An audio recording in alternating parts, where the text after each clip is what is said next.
ಇದೆಲ್ಲದರ ನಡುವೆ ಹಿಂದೂ ಕಾರ್ಯಕರ್ತರು ಸಂಘಟನೆಗಳವರು ಸೇರಿ ಗಣೇಶನನ್ನ ಕೂರಿಸ್ತಾರೆ. ಇದನ್ನು ಯಾರೂ ಕೂಡ ನಿರೀಕ್ಷೆ ಮಾಡಿರಲಿಲ್ಲ. ಲಾಠಿ ಏಟು ತಿಂತಾರೆ. ಇದೀಗ ಅವರುಗಳ ಮೇಲೆ FIR ಆಗಿದೆ. ಇದೆಲ್ಲದರ ನಡುವೆ ಹಿಂದೂ ಸಂಘಟನೆಗಳು ಆ ಮುಖಂಡರಿಂದ ಒಂದು ಗುಪ್ತ ಸಭೆ ಆಗುತ್ತಾ ಇದೆ ಅನ್ನುವಂಥ ಮಾಹಿತಿ ಬರ್ತಾ ಇದೆ. ಈ ಕಲ್ಲು ತೂರಾಟ ಪ್ರಕರಣಕ್ಕೆ ಸಂಬಂಧಪಟ್ಟಂತೆ ಮದ್ದೂರಿನಲ್ಲಿ ಹಿಂದೂ ಸಂಘಟನೆಗಳ ಮುಖಂಡರಿಂದ ಗುಪ್ತ ಸಭೆ ಆಗಿದೆ. RSS BJP ಮುಖಂಡರ ಜೊತೆ ಮಹತ್ವದ ಮೀಟಿಂಗ್ ಮಾಡಿದಾರಂತೆ. ಕಲ್ಲು ತೂರಾಟ ಪ್ರಕರಣ, ಲಾಠಿ ಚಾರ್ಜ್ ಮತ್ತು ಇದಾದ ಮೇಲೆ ಮುಂದಿನ ನಡೆ ಏನಿರಬೇಕು ಅನ್ನುವಂಥ ಚರ್ಚೆ ಆಗ್ತಾ ಇದೆ. ಶಾಂತಿ ಸಭೆಯಲ್ಲಿ ಪ್ರಸ್ತಾಪಿಸಬೇಕಾದಂಥ ವಿಚಾರಗಳ ಬಗ್ಗೆ ಚರ್ಚೆ.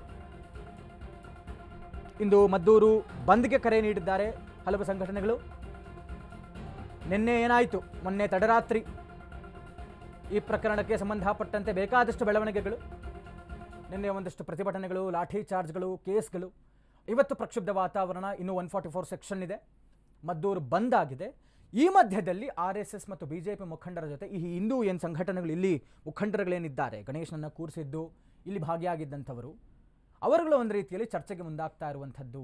ಇದು ಏನಕ್ಕಾಯಿತು, ಹೇಗಾಯಿತು ಮತ್ತು ಮುಂದಿನ ನಡೆ ಹೇಗಿರಬೇಕು, ಇದೆಲ್ಲವನ್ನೂ ಕೂಡ ಚರ್ಚೆ ಮಾಡ್ತಾ ಇರುವಂಥದ್ದು.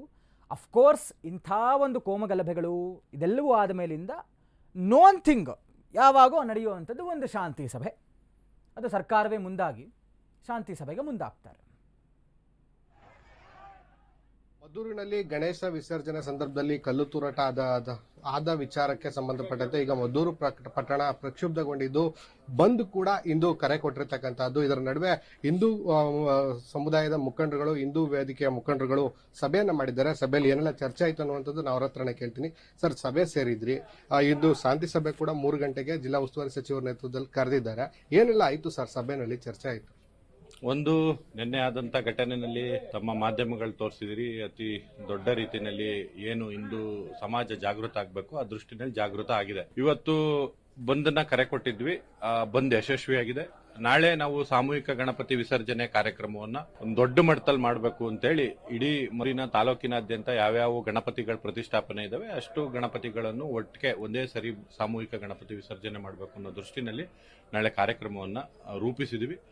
ನಮ್ಮ ಸ್ಥಳೀಯ ಮುಖಂಡರಾದ SP ಸ್ವಾಮಿ ಅವರ ನೇತೃತ್ವದಲ್ಲಿ ಇಡೀ ಮದ್ದೂರಿನ ಪಟ್ಟಣದಲ್ಲಿ ನಾಳೆ ಒಂದು ಒಳ್ಳೆ ರೀತಿಯಲ್ಲಿ ನಮ್ಮ ರಾಜ್ಯ ಮಟ್ಟದ ನಾಯಕರಾದಂಥ ರಾಜ್ಯಾಧ್ಯಕ್ಷರಾದಂಥ BY ವಿಜೇಂದ್ರಣ್ಣವರು ಮತ್ತೆ ವಿರೋಧ ಪಕ್ಷದ ನಾಯಕರಾದ R ಅಶೋಕಣ್ಣ ಅವರು, ಅಶ್ವಥ್ ನಾರಾಯಣ ಅವರು, CT ರವಿ ಅವರು, ಚಲವಾದಿ ನಾರಾಯಣ ಸ್ವಾಮಿ ಅವರು, ಈ ರೀತಿ ನಮ್ಮೆಲ್ಲಾ ರಾಜ್ಯ ಮಟ್ಟದ ನಾಯಕರುಗಳು ನಾಳೆ ಕಾರ್ಯಕ್ರಮಕ್ಕೆ ಆಗಮಿಸ್ತಾ ಇದ್ದಾರೆ. ನಮ್ಗೆ ವಿಶ್ವಾಸ ಇದೆ ನಾಳೆ ಅತ್ಯಂತ ಹೆಚ್ಚು ವಿಜೃಂಭಣೆಯಿಂದ ಒಂದು ಸಾಂಪ್ರದಾಯಿಕವಾಗಿ ನಮ್ಮ ಹಿಂದೂ ಸಂಸ್ಕೃತಿ ಪ್ರಕಾರ ಯಾವ ರೀತಿ ನಾವು ಗಣಪತಿಯನ್ನು ಬಿಡಬೇಕು ಆ ರೀತಿ ಸಿದ್ಧತೆಗಳನ್ನ ಏನೇನು ಮಾಡಬೇಕು ಅಂತೇಳಿ ನಾವು ಇವಾಗ ಎಲ್ಲರೂ ಕೂತು ನಮ್ಮೆಲ್ಲ ಹಿರಿಯ ಮುಖಂಡರುಗಳು, ನಮ್ಮ ಹಿಂದೂ ಪರ ಸಂಘಟನೆಗಳು ತೀರ್ಮಾನ ಮಾಡಿದೀವಿ. ನಾಳೆ ಅದ್ರ ಬಗ್ಗೆ ಏನು ಒಂದು ಒಳ್ಳೆ ರೀತಿಯಲ್ಲಿ ಕಾರ್ಯಕ್ರಮ ಆಗಬೇಕು ಅದನ್ನ ಮಾಡ್ತೀವಿ. ಯಾರೆಲ್ಲ ಭಾಗವಹಿಸ್ತಾ ಇದ್ದಾರೆ ಸರ್ ಗಣಪತಿ ವಿಸರ್ಜನೆ ಕಾರ್ಯಕ್ರಮದಲ್ಲಿ? ನಾಳೆ ಅದೇ ನಮ್ಮ ರಾಜ್ಯಾಧ್ಯಕ್ಷರಾದ BY ವಿಜೇಂದ್ರಣ್ಣ ಅವರು ಬರ್ತಾವ್ರೆ, ನಮ್ಮ ವಿರೋಧ ಪಕ್ಷದ ನಾಯಕರಾದ R ಅಶೋಕ್ ಅವರು, ಚಲವಾದಿ ನಾರಾಯಣ ಸ್ವಾಮಿ ಅವರು, ಅಶ್ವಥ್ ನಾರಾಯಣ ಅವರು, CT ರವಿ ಅವರು, ನಮ್ಮೆಲ್ಲ BJP ಹಿರಿಯ ಮುಖಂಡರುಗಳು ಮತ್ತೆ JDS ನ ಮುಖಂಡರುಗಳು, ನಿಖಿಲ್ ಕುಮಾರಸ್ವಾಮಿ ಆಗ್ಬೋದು, ಇಲ್ಲಿಯ ಸ್ಥಳೀಯ ನಾಯಕರುಗಳಾಗ್ಬೋದು, ಎಲ್ಲರೂ ಕೂಡ ಕೈ ಜೋಡಿಸ್ತಾ ಇದ್ದಾರೆ. ಇದು ಒಟ್ಟಾರೆ ಪಕ್ಷಾತೀತವಾಗಿ ಮಾಡ್ತಿರೋಂಥ ಕಾರ್ಯಕ್ರಮ, ಇಡೀ ಹಿಂದೂ ಸಮಾಜ ಒಗ್ಗಟ್ಟಾಗಿ ಮಾಡ್ತಾ ಇರೋಂಥ ಕಾರ್ಯಕ್ರಮ. ಆ ದೃಷ್ಟಿನಲ್ಲಿ ಎಲ್ಲಾ ನಾಯಕರುಗಳು ನಾಳೆ ಜೋಡಿಸ್ಕೊಳ್ತಾರೆ. ಈಗ ಪ್ರಮುಖವಾಗಿ 26 ಆರೋಪಿಗಳನ್ನು ಗುರುತು ಮಾಡಿ 22 ಜನರನ್ನ ವಶಕ್ಕೆ ಪಡೆದಿದ್ದಾರೆ ಸರ್.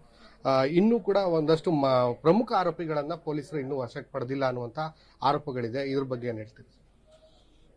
ಇದು ಪೊಲೀಸರ ಕೈ ಕಟ್ಟಾಕುವಂತ ಕೆಲಸವನ್ನ, ಈ ಹೇಡಿ ಕೆಲಸವನ್ನ ಮಾಡಿದಂಥದ್ದು ಈ ರಾಜ್ಯ ಸರ್ಕಾರ.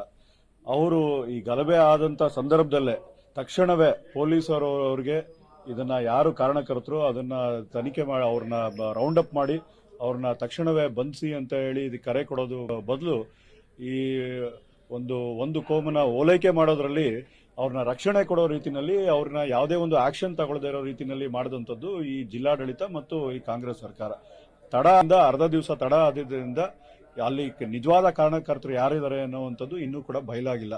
ಎಲ್ಲೋ ಒಂದ್ ಕಡೆ ಎಲ್ಲ ಸ್ವಯಂ ಪ್ರೇರಿತರಾಗಿ ಸಾವಿರಾರು ಸಂಖ್ಯೆಯಲ್ಲಿ ಪ್ರತಿಭಟನೆಕಾರರು ಮುಂದೆ ಬೀದಿಗಿಳಿದಿದ್ದಾರೆ ಅಂತ ಗೊತ್ತಾದ ಮೇಲೆ, ಆ ಒಂದು ಸಂದೇಶ ತಲುಪಿದ ಮೇಲೆ ನಮ್ಮ ಕಣ್ಣೊರೆಸುವಂತ ಕೆಲಸವನ್ನ ಮಾಡೋದಕ್ಕೆ ಈ ಜಿಲ್ಲಾಡಳಿತ ಮತ್ತು ರಾಜ್ಯ ಸರ್ಕಾರದವರು ಕೆಲವು ಇಲ್ಲಿ ಸಿಕ್ಕದಂತವ್ರನ್ನ, ಅಮಾಯಕರು ಇರ್ಬೋದು ಅಥವಾ ಅಲ್ಲಿ ಆ ಬೀದಿನಲ್ಲಿ ಇದ್ದವ್ರನ್ನ ರೌಂಡ್ ಅಪ್ ಮಾಡಿಕೊಂಡು ಕರ್ಕೊಂಡು ಬಂದು ಮುಂದೆ ನಿಲ್ಲಿಸಿರುವಂತದ್ದು. ನಿಜವಾದ ಕಾರಣಕರ್ತರು ಯಾರು ಅಂತೇಳಿ ಇನ್ನೂ ಕೂಡ ನಮಗೊತ್ತಿರುವಂತೆ ತಿಳಿದಿರುವಂತೆ ಯಾರು ಅಂತೇಳಿ ಬಯಲು ಮಾಡಿಲ್ಲ.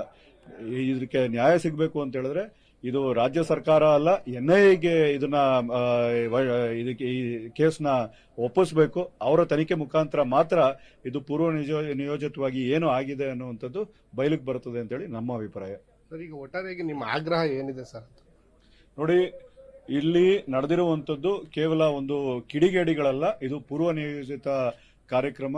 ಇಲ್ಲಿ ಗಲಭೆ ಆಗಬೇಕು, ಒಂದು ಭಯೋತ್ಪಾದಕರ ಒಂದು ಇದು ಭಯದ ವಾತಾವರಣ ಸೃಷ್ಟಿ ಮಾಡಬೇಕು ಅನ್ನೋ ನಿಟ್ಟಿನಲ್ಲಿ ಇವತ್ತು ಮಾಡಿರುವಂಥದ್ದು.